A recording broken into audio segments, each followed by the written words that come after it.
Okay, welcome back. So since oil is such a hot topic, and it should be, get it, hot topic. Yeah, nothing like running your engine low on oil and blowing up your engine. So people blowing up their engines isn't really anything new. It primarily comes from not knowing the condition of your engine, and then just having I don't know and I don't care attitude, or maybe not even the money to take your car in for service, right?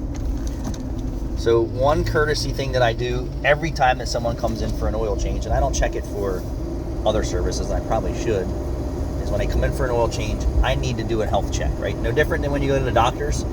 They want to take your blood pressure, they want to take your temperature, they want to, they want to get a baseline on what's going on with you at that present time, and that's kind of what I do, right? And if I get the opportunity to look the car over, it's kind of what your doctor's doing too, right? He's like, hey, take off your clothes, let me get a look at you, and then if you're telling there's some problems, he's going to look at you and kind of look you over, and go from there. So similar thing for me, but I don't believe that Hyundai and Kia and pretty much any manufacturer necessarily builds a garbage engine. A lot of people say, oh, the engines are bad, the engine's bad, the engine's bad. I know so many people driving around with Dodges and Fords and Hondas, and they all have some type of flaw in the engineering, not necessarily it's garbage, right? So we're just going to focus on why Hyundai and Kia have the highest engine failure rates, and then maybe we'll talk about Toyota. Turn the air conditioning off. Do something with that, please. It's cold.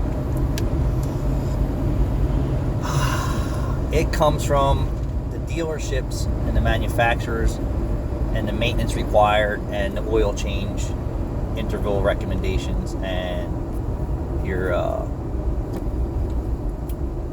oil change life indicators. So typically most people, when they buy a new car, typically go to the dealership for service for the first 3 years, 36,000 miles. I may sound like a broken record here, but I'm just going to tell you why I feel that, why Kia and Hyundai have so many engine failures. If you're buying the cheapest car price point available, right, and there's some other ones out there, and this is just me thinking, if you're buying the cheapest car, it doesn't always necessarily mean you're financially challenged or you don't have the money to repair and maintenance it, right? Not always.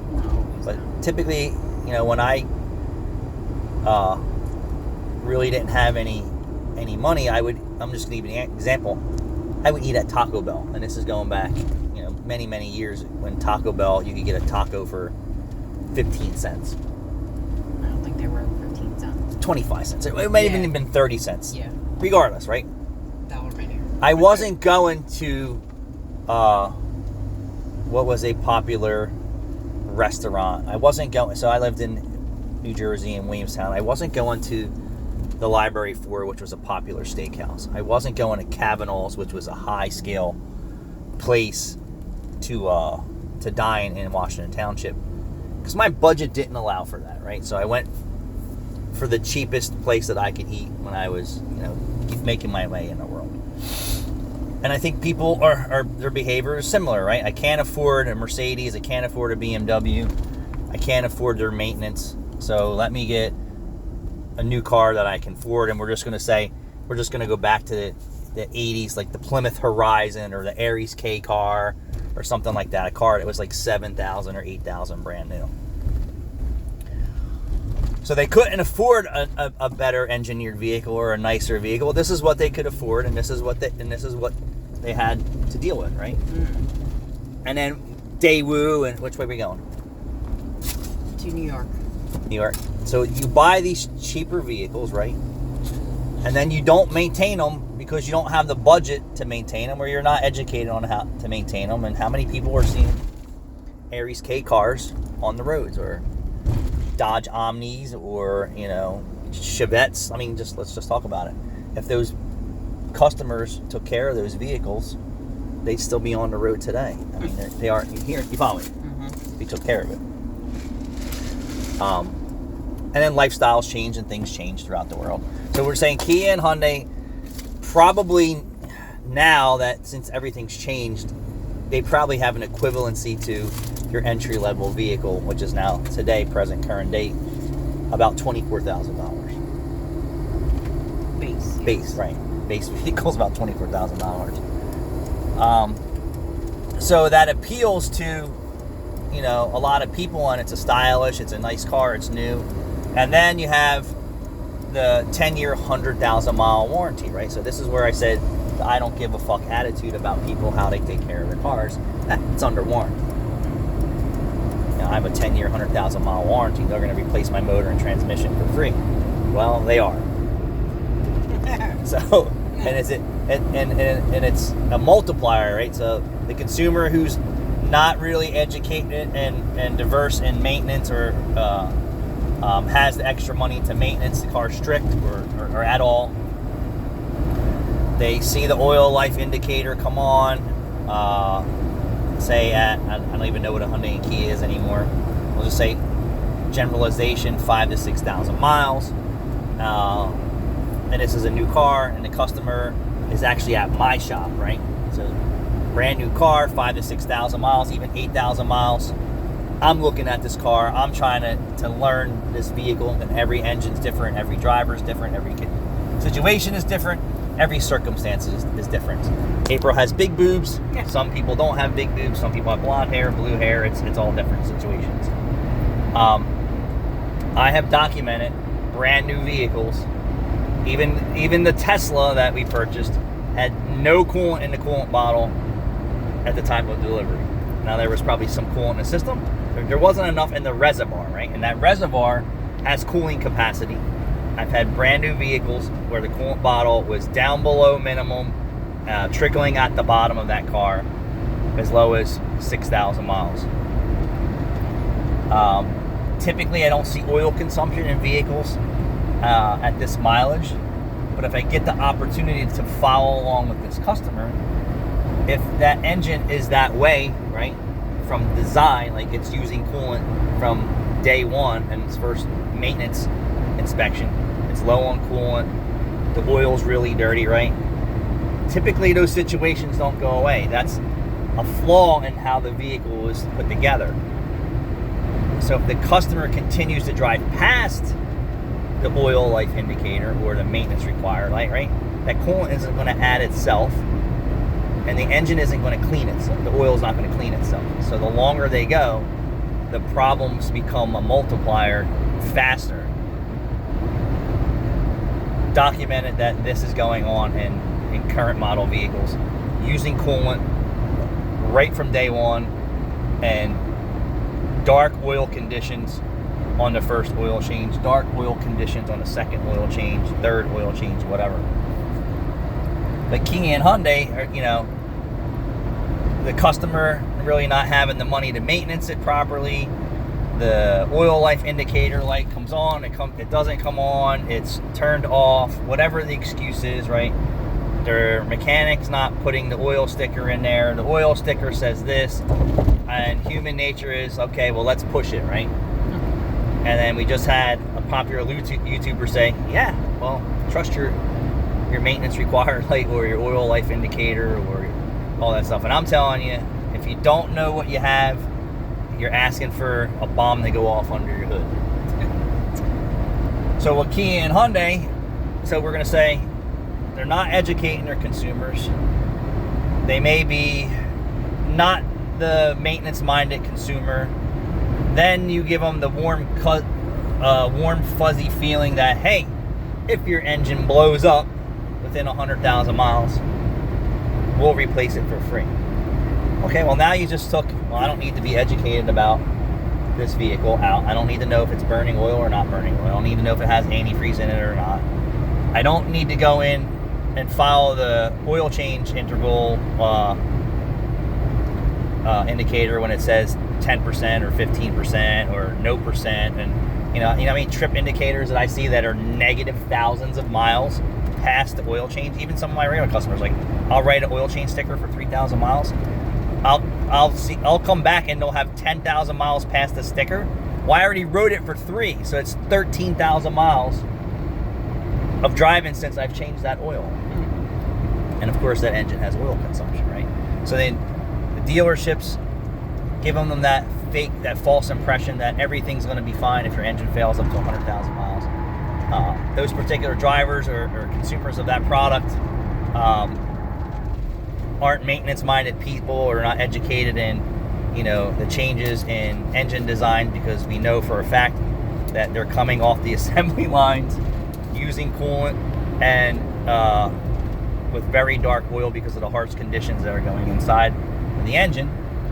And then that consumer really may not have the finances to be in so frequently for services, nor do I think the dealerships want that kind of traffic all the time. But I would say you should welcome that kind of traffic all the time. Why? Because you wouldn't be putting so many free engines in. That's simple. You wouldn't be putting so many free engines in if you were keeping an eye on the product that you supply to the consumer. That's my point. So if you don't know, you're asking for trouble. Would I ever drive this Sequoia in the beginning past 3,000 miles until I got a baseline on what this engine internal conditions were, right? Absolutely not. Absolutely not. No. Not even a new car. Even my brand new Kia that we don't buy Kias anymore, or lease a Kia, I still check that oil, and we still change it every 3,000 miles.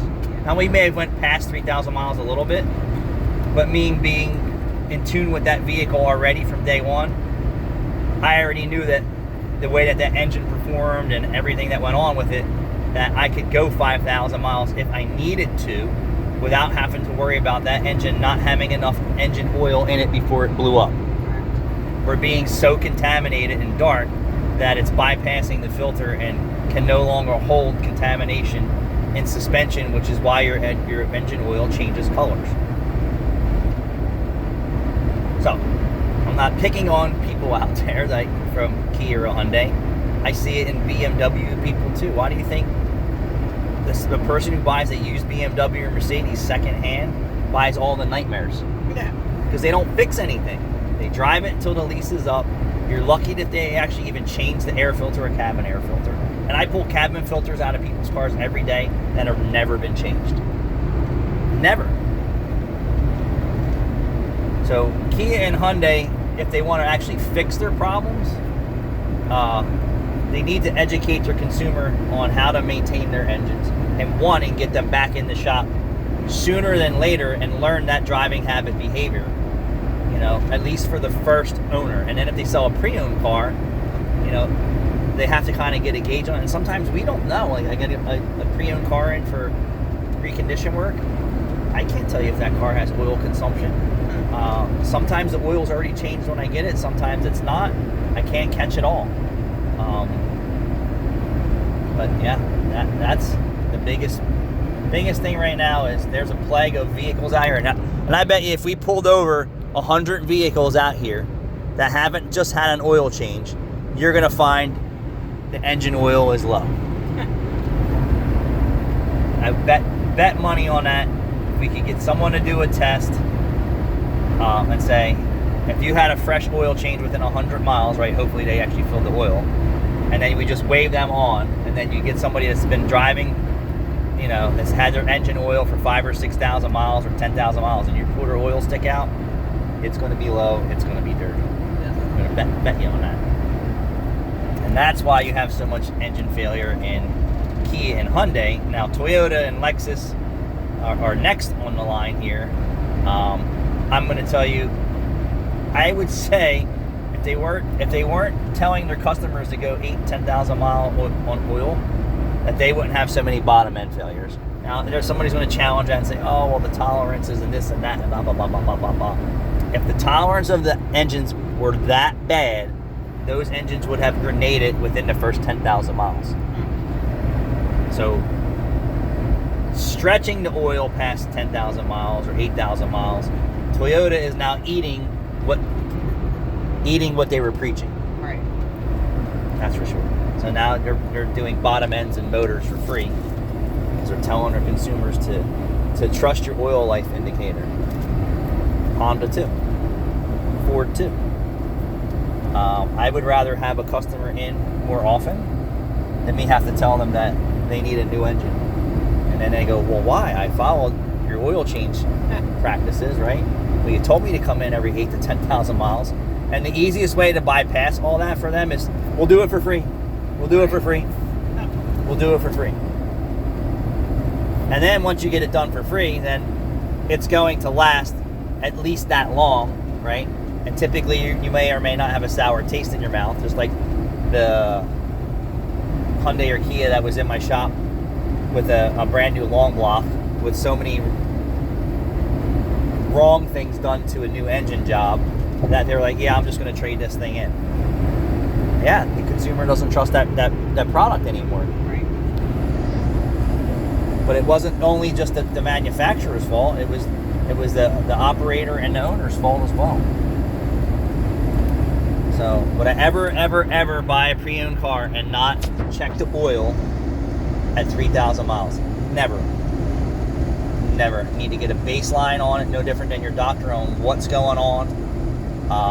And we did with the Sequoia. We've been driving it for a few years. We have the oil consumption resolved from Restore and Protect. It no longer burns oil. The oil is usually fairly clean when I change it at 3,000 miles. But that's how well we've been maintaining this thing. But I would bet you, here we go, 80 miles an hour. I've used this engine, it's not burning oil, but I bet you if we pulled over this car, any one of these cars, and checked your oil and it didn't just have the oil change done, it's low on oil. And then anytime that you're low on oil, it's overheating that oil and causing internal failure, and it's degrading your oil at a 18% or faster rate depending on how much oil's in the engine. So this is the problem. It's going right out your tailpipe, and as soon as it's going out your tailpipe, it's destroying the inside of your engine slowly. All right, guys, thanks for watching.